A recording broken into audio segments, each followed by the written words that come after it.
This story is titled, A Week Before My Wedding. My adult daughter confessed she was pregnant with my fiance's baby. 2 years later, she is a single mom begging for help. I never thought I'd be one of those people posting on the internet about their life falling apart. But here I am. I'm 45, and what was supposed to be the happiest day of my life turned into an absolute nightmare. I don't even know where to start because every time I think about it, my chest feels like it's going to explode. I guess I'll start from the beginning and see if writing this out helps me make sense of it. I met Chris 3 years ago at work. We're in different departments, but our paths crossed during a team project. He was charming, funny, and just so attentive. After being married to my ex-husband David, who was emotionally distant and focused only on his career, Chris felt like a breath of fresh air. He was the kind of guy who would bring me coffee without me asking or leave little notes on my desk to cheer me up during a stressful day. He made me feel seen in a way I hadn't felt in years. I'd been divorced for about 2 years when we started dating. My daughter, Emma, was in her final year of college at the time, and we'd always been close. I raised her mostly on my own since David was always working. Emma was my rock during the tough times, and I always thought we had a special bond. I was a little nervous about how she'd react to me dating again, but she surprised me. She seemed genuinely happy for me, and even joked that I deserved a good guy like Chris. Fast forward a couple of years, and Chris proposed during a weekend getaway. It was the perfect moment. Sunset on the beach, waves crashing in the background, and a gorgeous ring that I didn't even know I wanted until I saw it. I said yes, and it felt like my life was finally coming together. After so many years of putting myself last, first for David's career and then for raising Emma, I felt like I was getting my second chance at happiness. Emma seemed thrilled when we told her about the engagement. She hugged me, said she couldn't wait to help with the wedding planning, and even offered to be my maid of honor. I was touched. She said she wanted the day to be perfect for me because I deserved it. I couldn't have been happier. Little did I know, everything was about to fall apart. Chris and Emma worked closely together on the wedding planning. I was swamped with a big project at work, so I left most of the details to them. They picked out flowers, met with vendors, and spent hours finalizing the guest list. I thought it was sweet that they got along so well. Chris even gave Emma career advice since she was just starting out in marketing, and she seemed to look up to him. I never saw any red flags. Not one. How blind could I have been? The day before the wedding, I was going over my vows at home when Emma showed up unannounced. She looked terrible, like she'd been crying for hours. My first thought was that she was overwhelmed with wedding stuff or maybe nervous about her speech. But no, it was so much worse. She sat me down on the couch and started sobbing. I tried to comfort her, but she pulled away and said, "Mom, I have to tell you something, and you're going to hate me." My stomach dropped. I don't know why, but I immediately knew it was bad, like life-altering bad. Then she said the words that shattered my entire world. "I'm pregnant, and it's Chris's baby." I froze. My brain just stopped working. For a second, I thought I misheard her. I asked her to repeat what she said, and she did, word for word. Then she added that they'd been seeing each other for 4 months. 4 months. While I was planning my wedding, my daughter was sleeping with my fiancé. I couldn't process it. It felt like the room was spinning. I thought I was going to throw up. I called Chris right then and there and told him to come home immediately. I didn't say why, but I think he knew from the tone of my voice. He showed up 15 minutes later, and those 15 minutes were the longest of my life. Emma sat there sobbing, and I just stared out the window, feeling like my whole world was collapsing. When Chris walked in and saw Emma crying, the first thing he said was, "You told her?" Just like that. No denial, no shock, just a calm acknowledgement like they were discussing a change in plans. That's when I lost it. I started screaming at him, asking how he could do this to me, how long it had been going on, and whether he ever really loved me, or if I was just a way to get close to Emma. He just stood there, looking guilty and pathetic. Chris tried to explain, saying he hadn't planned for this to happen, like that made it any better. He said he loved me when he proposed, but spending time with Emma made him realize he had feelings for her too. He claimed they'd tried to fight their feelings, but couldn't help falling in love. Emma just kept crying and saying she was sorry. Sorry? Sorry doesn't even begin to cover the damage they did. I threw them both out of my house that night. I didn't care where they went. I couldn't stand to look at either of them. After they left, I broke down. I called Lisa, who came over immediately. She stayed with me for days, helping me cancel the wedding and deal with the logistics. I couldn't even bring myself to explain the real reason to most people.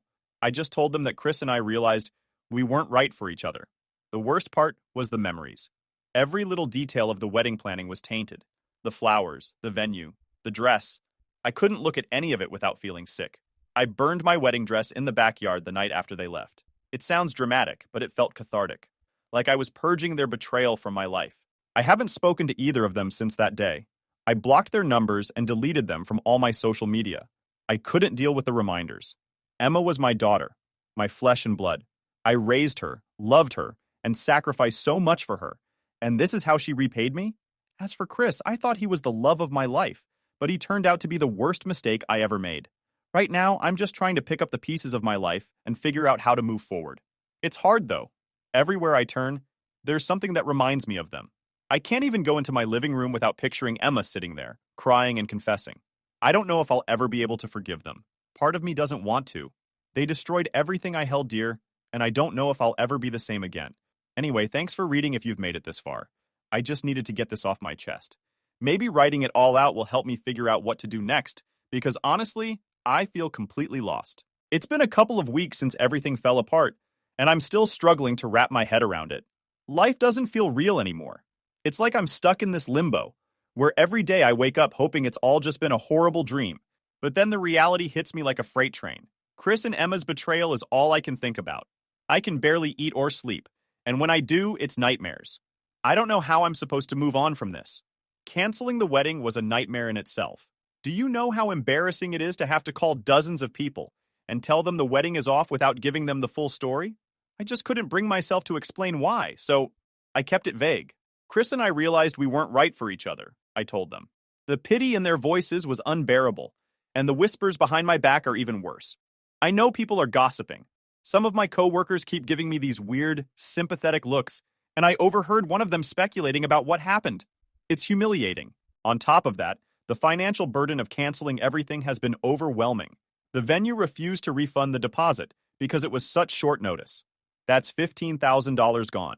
The caterers, the photographer, the florist, all of them are only willing to refund a fraction of what I paid. I even tried contacting Chris to see if he would help cover some of the costs, since he's equally responsible for this mess. But I couldn't bring myself to unblock him. Besides, I know he'd probably try to spin it like he was doing me a favor. No thanks. Lisa, my best friend, has been my lifeline through all of this. She's been staying with me on and off, helping me sort through the wreckage. She's the one who called some of the vendors and dealt with their attitudes when I couldn't. I'm not sure what I'd do without her. Every time I feel like I'm about to collapse, she reminds me that I'm stronger than this. But even with her support, I feel like a shell of who I used to be. The worst part is how empty the house feels. It's not like Chris had moved in yet, but his presence was everywhere. The pictures of us together, the little gifts he'd given me, the notes he used to leave for me. They're all reminders of the life I thought we were building together. I couldn't stand to look at any of it, so I boxed everything up and shoved it in the garage. I haven't decided what to do with it yet. Part of me wants to burn it all, but another part of me can't bring myself to let go completely. Maybe I'm still clinging to the idea of who I thought he was. As for Emma, I've completely cut her off. I blocked her number, her social media, everything. I know some people would say, but she's your daughter. And trust me, I've thought about that a lot. But the level of betrayal, I just can't. She wasn't some naive teenager who made a mistake. She's a grown woman who knew exactly what she was doing. She looked me in the eye every single day, knowing she was sleeping with the man I was going to marry. That kind of betrayal isn't something you can just forgive and forget. Emma's tried to contact me, though. She's left voicemails, sent emails, even showed up at my door once. I didn't answer. I couldn't. The last thing she said before I slammed the door was, "Mom, I need you." Need me? After what she did? It's almost laughable. She didn't need me when she was sneaking around with Chris. She didn't need me when she was destroying my life. Now, because her world is falling apart, I'm supposed to drop everything and help her? I don't think so. And then there's the baby shower invitation. Oh, that was the cherry on top of this whole disaster. It was from Sarah, Chris's sister. She was supposed to be one of my bridesmaids. So when I saw the pink envelope with her handwriting, I thought maybe it was some sort of apology or kind words. Nope. It was an invitation to a baby shower for Emma. The audacity to invite me, calling me the grandmother-to-be, made my blood boil. The nerve of these people to think I'd want to celebrate the product of their betrayal. I called Sarah immediately. I wasn't going to let this slide. I asked her if she had lost her mind. She just kept saying things like, "But it's your grandchild, and family should stick together." Family? The word feels meaningless now. How is it sticking together when two people I trusted the most ripped my life apart? She even had the nerve to say, true love doesn't follow rules. At that point, I just hung up. There was no reasoning with her. It doesn't stop there, though. David, my ex-husband, decided to weigh in too. Apparently, Emma went crying to him about how mean I was being, and of course, he had to chime in with his unsolicited opinions. This is the same man who was so emotionally absent during our marriage that Emma barely remembers him being around. And now he wants to lecture me about parenting? He had the audacity to say, if you'd been more present, maybe she wouldn't have these issues. I reminded him that he chose his career over his family for 2 decades, and that he had no right to judge my parenting. That shut him up pretty quickly. Work has been brutal too. Chris works on the same floor, and even though I requested to be moved to another department, I still see him in passing sometimes. The first time it happened, I thought I was going to throw up. He just gave me this awkward nod, like we were acquaintances or something. How does he act like nothing happened? It makes my skin crawl. The whispers from coworkers don't help either. Everyone knows something happened. They just don't know what. I can feel the judgment every time I walk into the break room. I've been trying to focus on work to distract myself, but it's hard. My concentration is shot, and I find myself zoning out constantly. I've even started taking walks during my lunch break just to avoid running into Chris or anyone else who might ask questions. The solitude helps a little, but it's not enough to keep the intrusive thoughts at bay.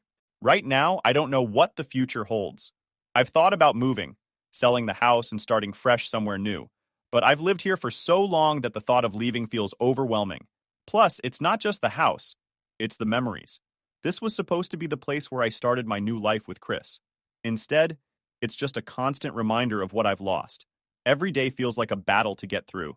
I know people say time heals all wounds, but this feels like it's going to leave a scar that will never fully fade. I don't know if I'll ever be able to trust anyone again.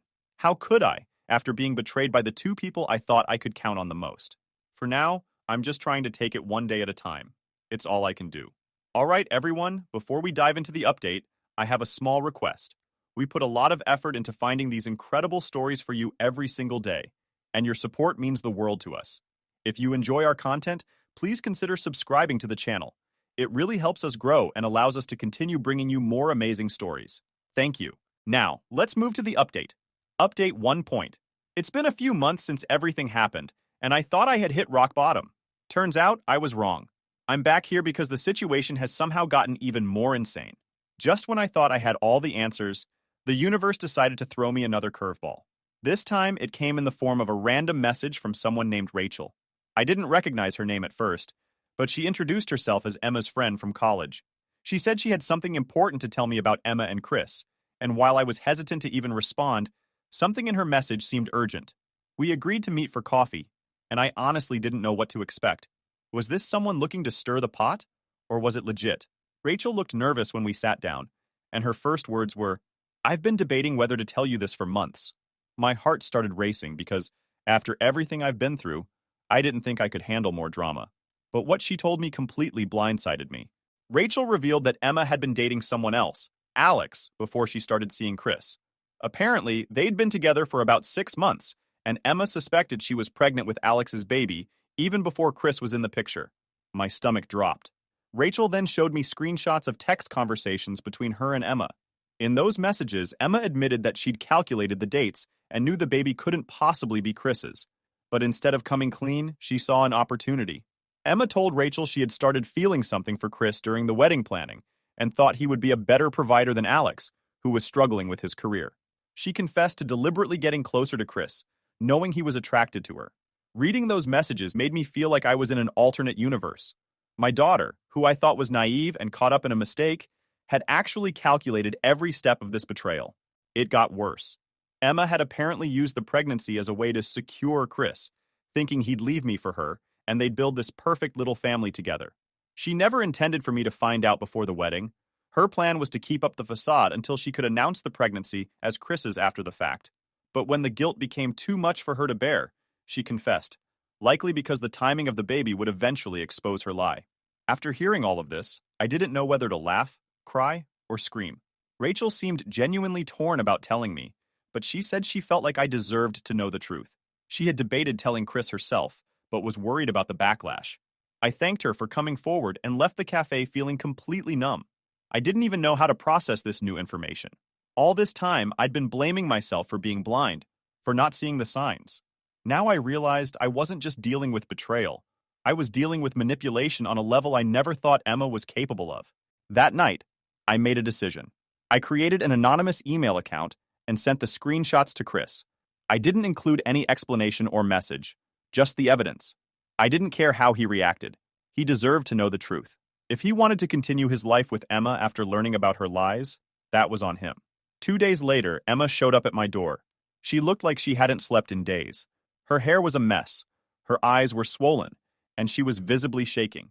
She asked if she could come in, but I stood in the doorway, blocking her. She started crying immediately and said, "Chris knows everything. Did you tell him?" I didn't answer, but the look on her face told me she already knew the answer. She said Chris had confronted her about the baby's paternity and demanded a DNA test. When she refused to take one immediately, he packed his things and left their apartment.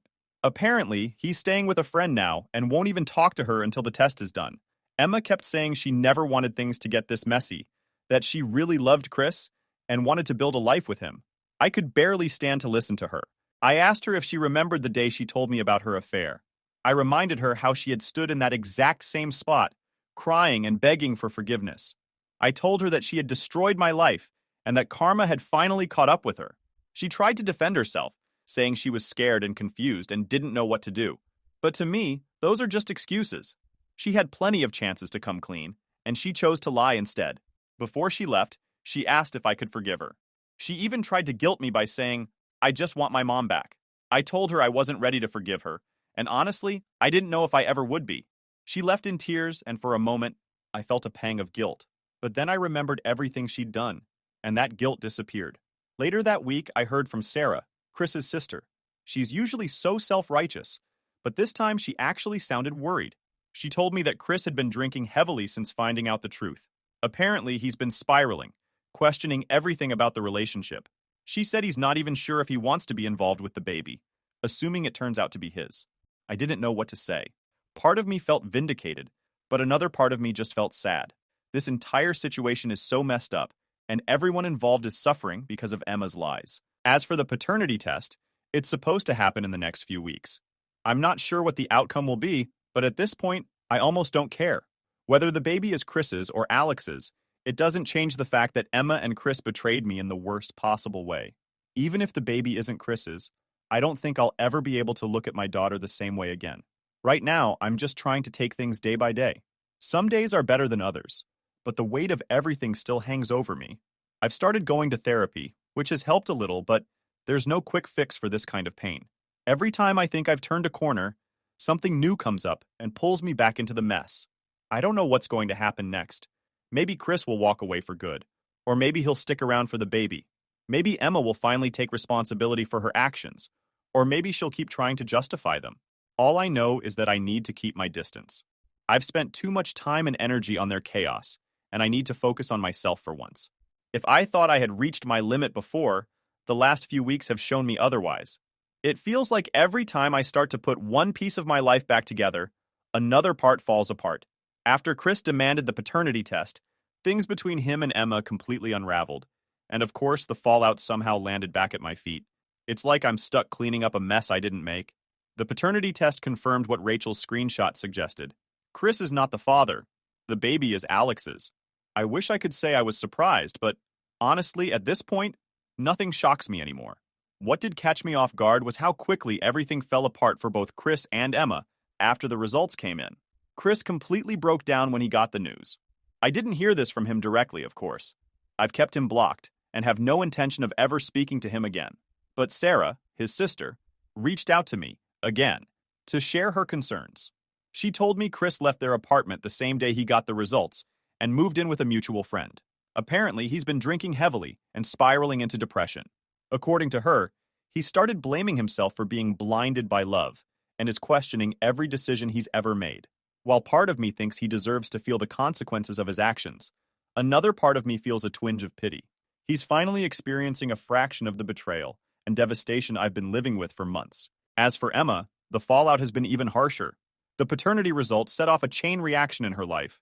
Alex, the baby's biological father, was furious when he found out she had tried to pass off his child as someone else's. He demanded another DNA test to confirm the results, which only further humiliated Emma. From what I've heard, again through Rachel and mutual acquaintances, Alex has completely cut her off. He told everyone at their workplace about what she did, and the gossip spread like wildfire. Emma eventually quit her job because the tension became unbearable. She's been struggling to find stable work ever since. Emma's situation is even worse financially. Chris had been helping her with rent and expenses before the paternity results came out. Once he left, she was on her own. Her lease is ending soon, and she can't afford the rent increase. She's been staying with friends here and there, but she's running out of options. Last week, she showed up at my door, again, asking for help. When I opened the door, I barely recognized her. She looked worn down, like the weight of everything was finally catching up to her. She was holding her baby, a little boy she named Noah, and she broke down crying as soon as she saw me. She begged me to let her move in, just for a little while, until she could get back on her feet. She said she was sorry for everything she'd done, that she had learned her lesson, and that being a single mom had changed her. She said she needed my help and tried to guilt me by saying I was punishing Noah for her mistakes. I stood there listening to her, and all I felt was exhaustion. For months, I've been carrying the weight of her betrayal, Chris's lies, and the fallout of their choices.